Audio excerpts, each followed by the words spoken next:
¿Quieres conocer más de tus impuestos? ¿Saber de tus derechos como contribuyente? Sintonízate en Frecuencia Fiscal, un programa de análisis, difusión e investigación. ¿Eres emprendedor, estudiante o empresario? Frecuencia Fiscal es para ti. Te invitamos a ser parte de esta nueva cultura en los impuestos. ¡Comenzamos! Muy buenas tardes, les saluda el contador público y abogado Luis Alberto Padrón en una emisión más de su programa Frecuencia Fiscal. Les recordamos nuestros datos de contacto, teléfono en cabina 83870665, nuestro correo electrónico dudas@frecuenciafiscal.com.mx. Y bueno, pues el día de hoy estamos de manteles largos, estamos celebrando el 20 aniversario de la estación, la radio 94.9 FM, estamos cumpliendo 20 años de transmitir la estación. Nosotros, el programa Frecuencia Fiscal, tiene poco más de 8 años. Y hoy también tenemos un invitado de lujo. Nos acompaña el contador público certificado Jorge Juárez Mendoza. Él es socio adjunto de la firma Andersen Gogán. Bienvenido. Gracias Luis. Y bueno, pues vamos a hablar el día de hoy de un tema bastante interesante y que requiere demasiado análisis. El reto es durante, bueno, pues esta media hora tratar de abordar de manera amplia este tema que trata de las decisiones de inversión y financiamiento ante el nuevo gobierno de México. Contador, bienvenido. Sí, muchas gracias. Y bueno, pues para entrar en materia, esto necesariamente, bueno, pues se tiene que vincular con el hacer alguna especie de diagnóstico, ¿no?, sobre la situación que vive México. Y uno de los principales temas, y ahorita los vamos a ir desmenuzando algunos, es la pobreza y la desigualdad. ¿Qué hay en México respecto del mundo? ¿Cuál es la fotografía o radiografía? Sí, claro, mira, la tesis principal de este gobierno y todas sus decisiones hacia adelante se basan en que hay dos problemas principales: la falta de crecimiento y el otro, que es el más crítico, es la pobreza y la desigualdad. Lo que ellos, Gerardo Esquivel, que es su estratega del proyecto económico, su tesis es que en México los índices de pobreza y desigualdad han permanecido iguales a través de 25 años, a pesar de toda la inversión en programas sociales. Y no solo eso, sino que se ha acentuado. México hoy, el día de hoy, es uno de los países más desiguales del mundo, medidos a través del coeficiente de Gini, que es la medida que se usa ampliamente para medir qué tan desigual es la población en un país. Un coeficiente que está cerca de 1 es totalmente desigual, quiere decir que una persona tiene todo el ingreso y los demás nada, y un coeficiente de 0 es que todos tienen el mismo ingreso.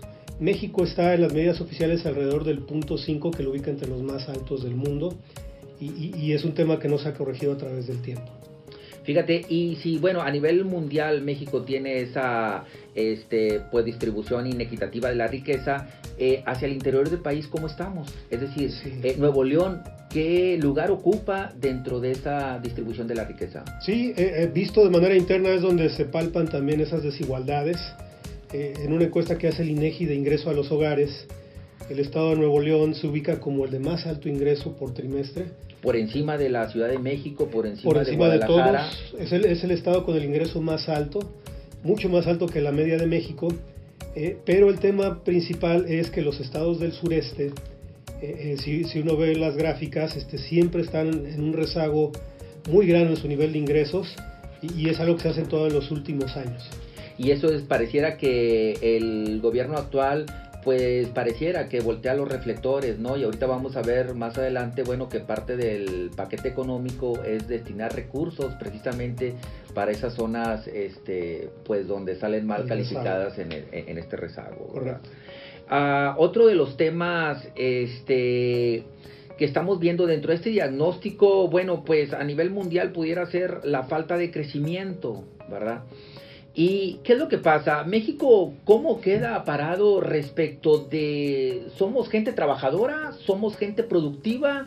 ¿Qué hay al respecto? Sí, bueno, la tasa de crecimiento en México es anémica, que es de promedio de 2 a 2,5% en los últimos 50 años, muy corta con respecto a las necesidades de México. Y una de las causas principales de esta es lo que se le llama falta de crecimiento de la productividad total de los factores. ¿Qué quiere decir esto? Es que por cada peso que se invierte en gente o en tecnología, ¿cuánta riqueza adicional me da ese peso invertido? México es uno de los países más bajos en ese factor. Se debe a dos cosas: la falta de inversión en tecnología y en ciencia, pero en la parte que mencionas, que es la de gente, hay un tema de rezago de salarios que se debe a la falta de entrenamiento del personal. Eso se refleja en que somos el país, medido entre los países de la OCDE, que más horas trabajamos en promedio, pero por otro lado somos los que menos productividad genera, o sea, menos riqueza generamos con ese trabajo. Ciertamente, por aquí estoy viendo una gráfica. En el caso de las horas trabajadas de México, prácticamente duplica las horas trabajadas contra un trabajador, por ejemplo, de Alemania. Correcto. Es decir, en temas de horas, hombre, no nos podemos quejar. Pero en el tema de la productividad, ese alemán yo creo que es lo doble de productivo que un mexicano. Eso es posible porque en Alemania se hace inversión en robótica, en tecnología, entonces se requieren menos horas de una persona con toda esa tecnología que tiene para generar la riqueza que generan. Y en México, a la falta de inversión, pues todo es horas y horas de trabajo que no generan esa productividad. Y sí, obviamente hay falta de educación y al final del día hay falta de innovación, ¿verdad? Correcto. En territorio mexicano. Entonces no llegan las tecnologías de manera oportuna, se maquilan cosas en territorio mexicano y a lo mejor en otros países es donde se culmina ese producto y por allá queda al final del día las utilidades o las ganancias de dicho producto. Es correcto, hay baja inversión en tecnología y capital humano. Es un problema sistemático de México. Analizando así de manera breve, ¿cuáles serían los principios rectores del nuevo gobierno en materia de la propuesta económica? Es decir, claro, ¿qué acciones vienen a darse durante este sexenio o qué es lo que podemos esperar? Claro, partiendo de esos dos diagnósticos, que es acabar con la desigualdad y generar crecimiento económico, el gabinete propone 3 puntos principales. Por un lado, ellos dicen generar inversión pública. El otro tema que están proponiendo es, para acabar con los desequilibrios, atacar la zona del sureste mediante programas sociales, mediante inversiones. Y el otro tema es los programas sociales que ayuden a acabar con ese tema de la pobreza. Ciertamente, dentro de esos programas sociales, bueno, pues está el programa Los Adultos Mayores, ¿no? Y sí, está el de Jóvenes Construyendo el Futuro, que ciertamente en el caso de Nuevo León parece que es el que menor ha hecho uso de esa plataforma o de ese beneficio económico, que es prácticamente enfocado a los que ni estudian ni trabajan y que por ahí tenía un enfoque de atacar a esos jóvenes, ¿verdad?, que están desempleados, que no tienen capacidades para el estudio. En algunos de ellos, bueno, pues son becas educacionales para educación media superior, y en el resto es pues una especie de capacitación a través de las empresas, ¿verdad? Correcto.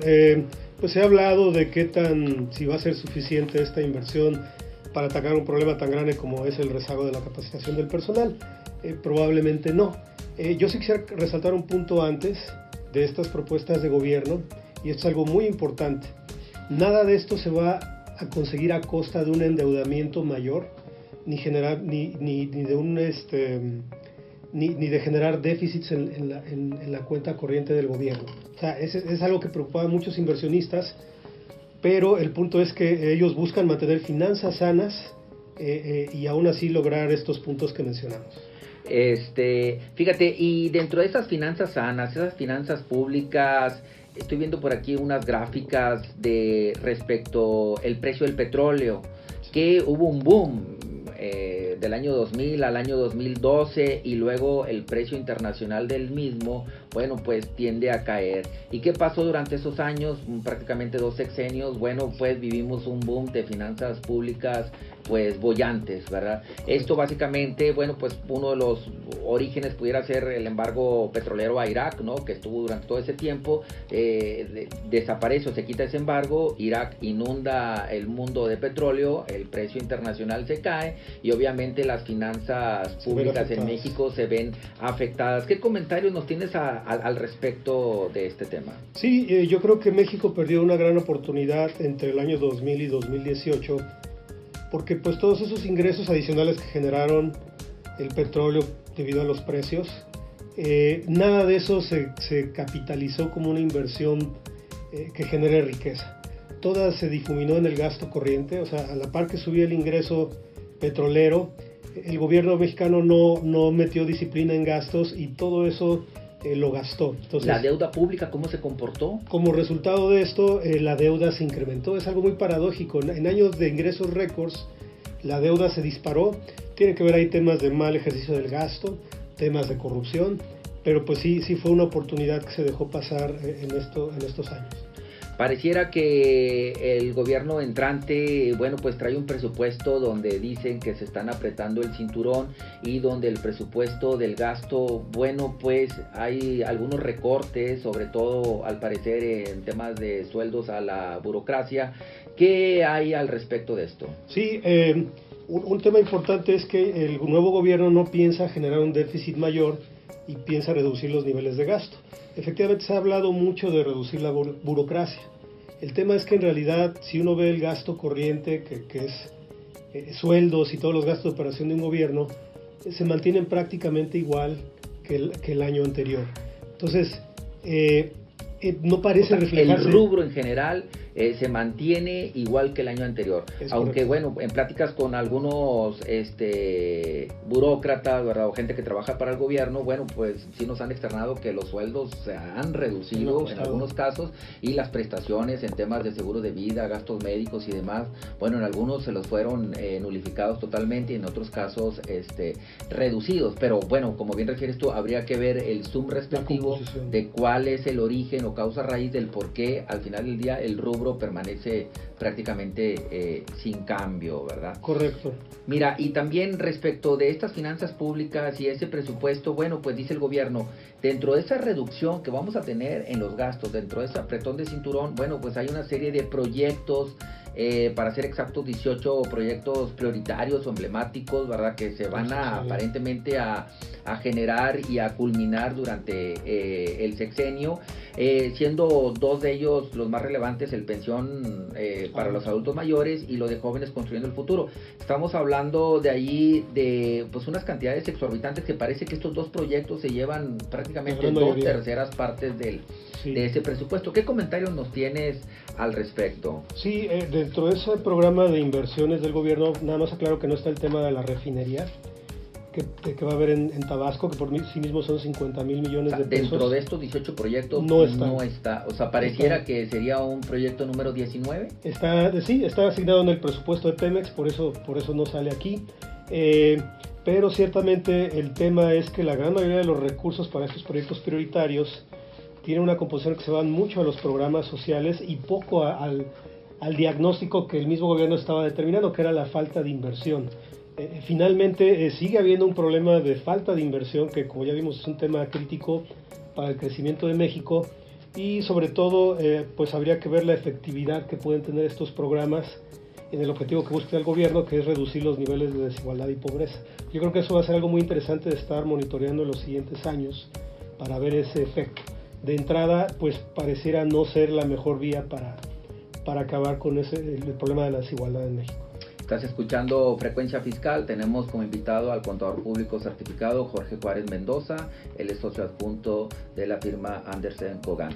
Y estamos hablando del tema de decisiones de inversión y financiamiento ante el nuevo gobierno de México.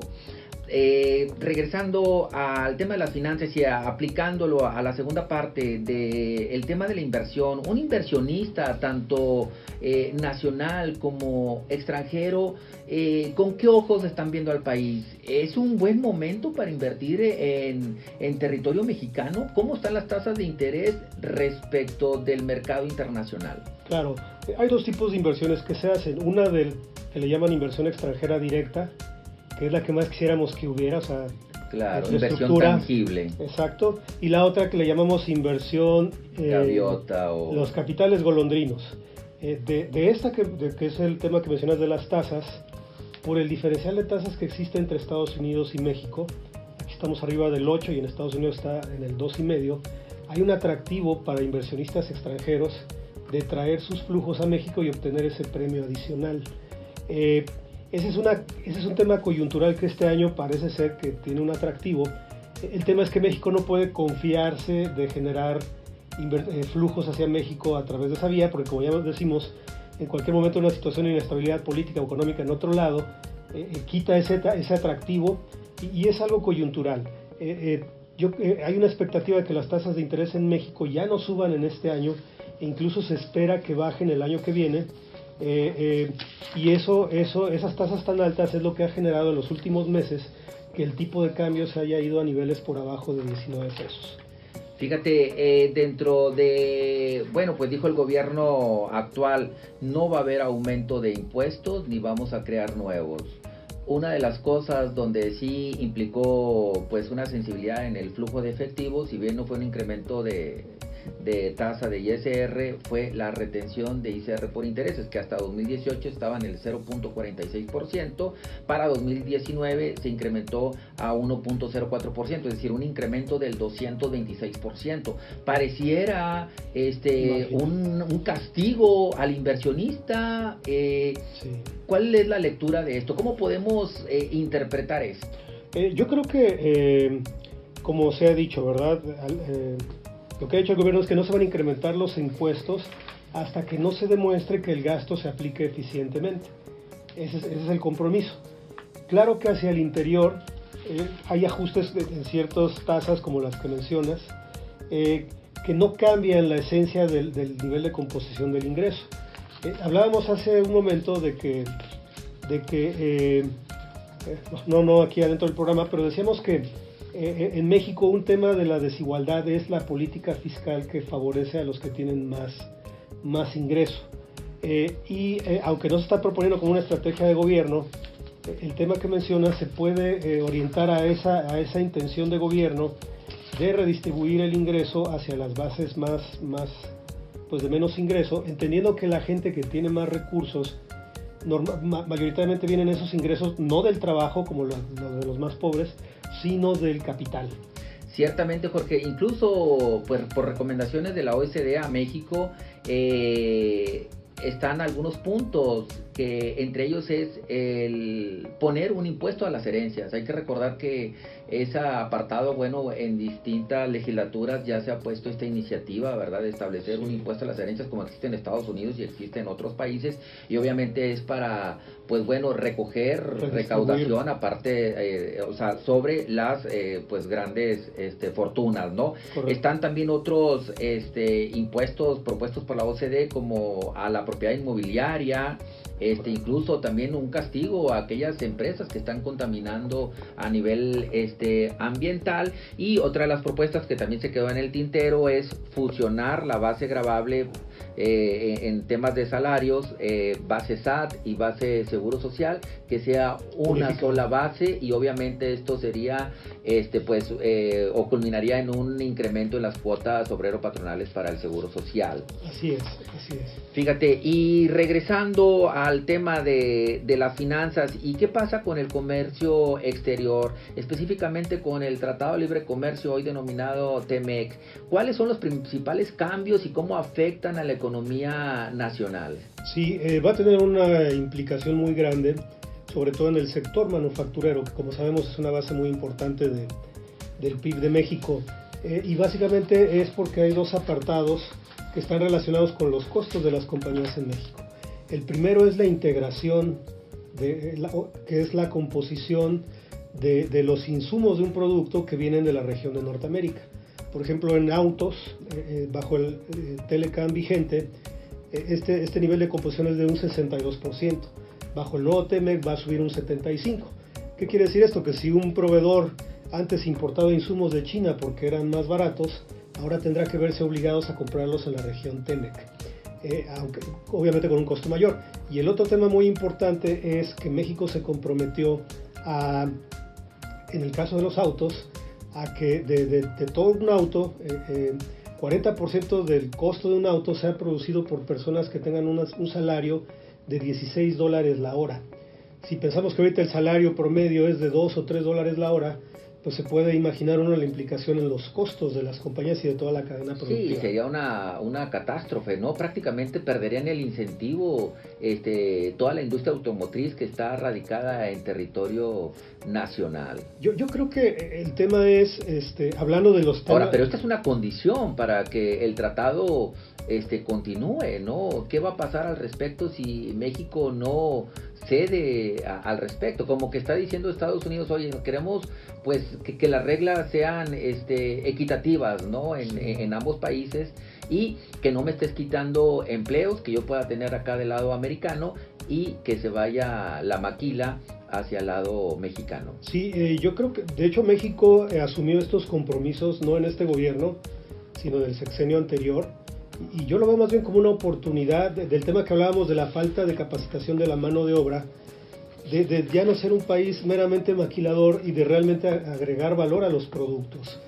Ciertamente que es un reto muy grande para las empresas, pero yo diría que no hay vuelta atrás. Ya el único tema que falta con el tema es su ratificación, que yo creo que en el mediano plazo se va a dar, pero yo sí recomiendo que las empresas vayan anticipando ese futuro que se viene, que ya es pronto.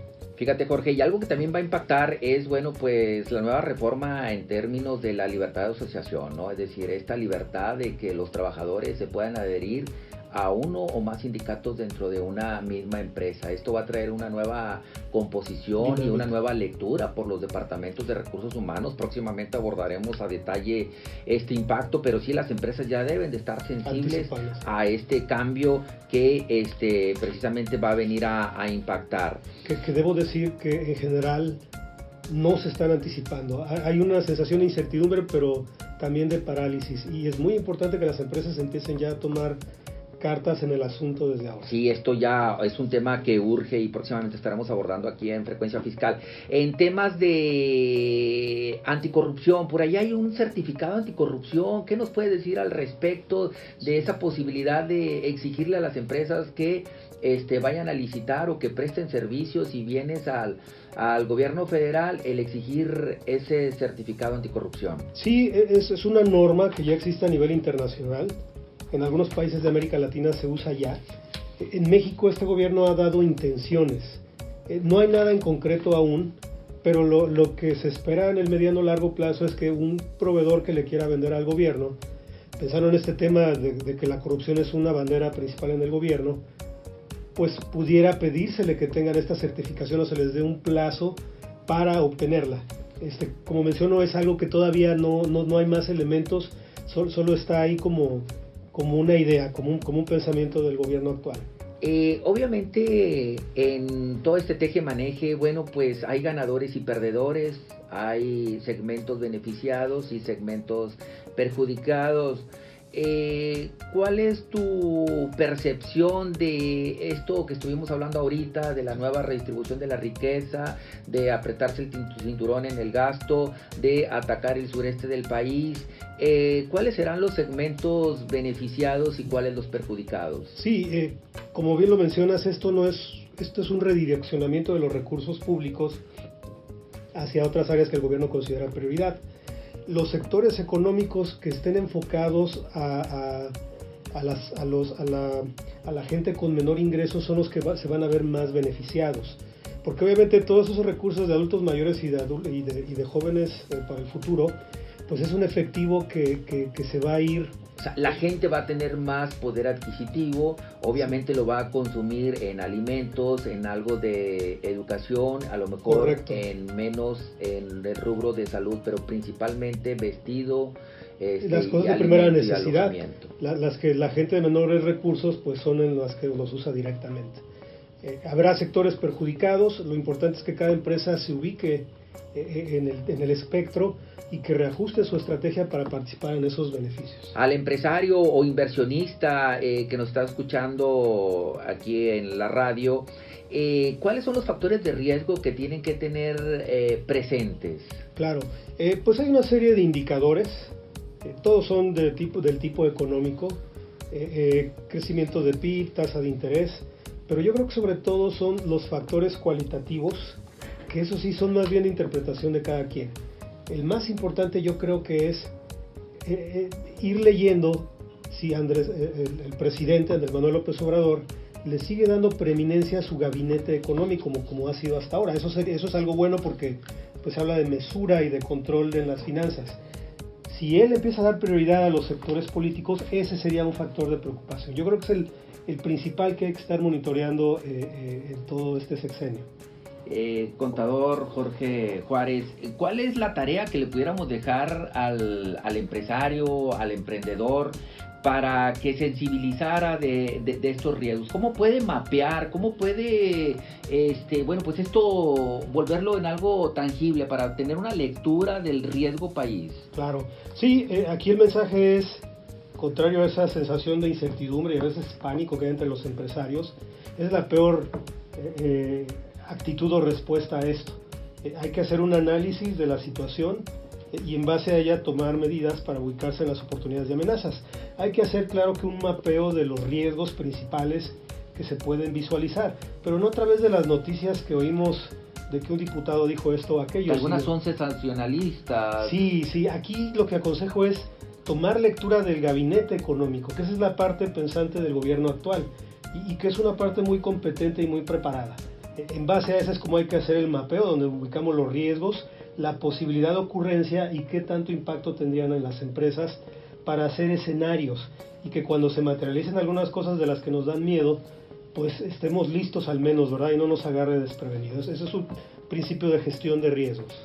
Para aquel inversionista que tiene alguna pensión o un fondo de ahorro, ¿cuál sería tu recomendación para invertir? Oye, en CETES, en inversión de renta variable o directamente a bolsa. Claro, yo creo que depende del perfil de cada persona y de su edad. Alguien que esté más cerca de la edad de retiro. Invertir en un negocio. Invertir en un negocio.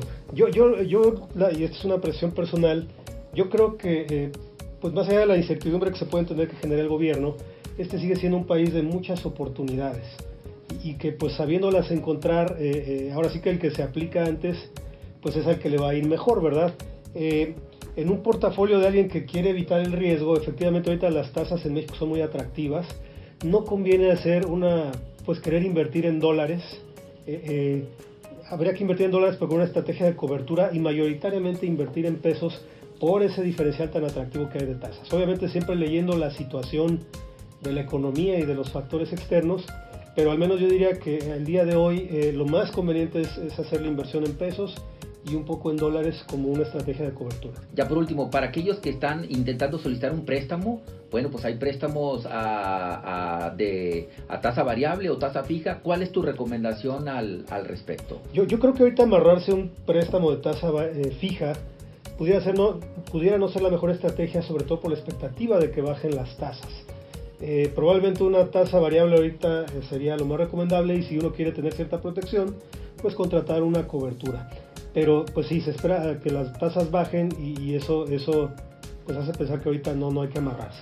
Bueno, pues se nos termina el programa. Le damos las gracias al contador público Jorge Juárez Mendoza. Gracias. Una plática pues demasiado profunda, o al menos por ser viernes, que requiere análisis. Ustedes pueden, estimados radioescucha, escuchar retransmisiones de este programa en YouTube y también en nuestro apartado de Facebook. Bueno, pues se despide su contador y amigo Luis Alberto Padrón Vega. Esto fue Frecuencia Fiscal. Nos vemos. Hasta la próxima. Hello.